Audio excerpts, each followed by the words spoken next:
Sì, io l'ho detto perché ci credo molto, devo dire ho avuto anche il piacere di sentire una condivisione esplicita da parte del Ministro Galletti su questo tema,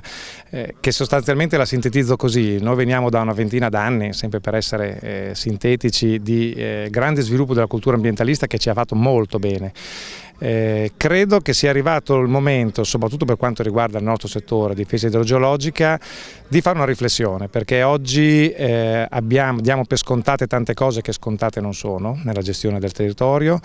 in particolare la difesa idraulica, e ho citato espressamente la questione dei boschi, sostanzialmente dentro gli alvei dei fiumi, dentro i nostri canali, che spesso si fa fatica a intervenire, mentre idraulicamente non ci sono dubbi su cosa bisogna fare in quelle situazioni, così come anche la gestione della fauna selvatica, che è un aspetto molto positivo da un lato, ma che oggi sta diventando un problema serio rispetto a questi problemi.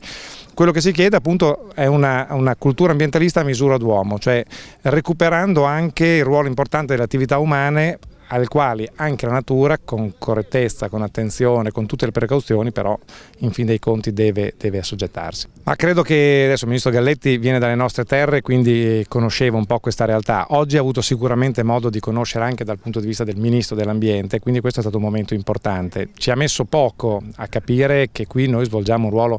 operativo, pratico, dove risolviamo i problemi, non facciamo altre cose. Siamo di fatto un'industria, noi gestiamo 2000 km di canali, 25 impianti idrovori, abbiamo 180 persone che lavorano, cioè non siamo un organizzatore di convegni, siamo un ente territoriale che opera sul territorio.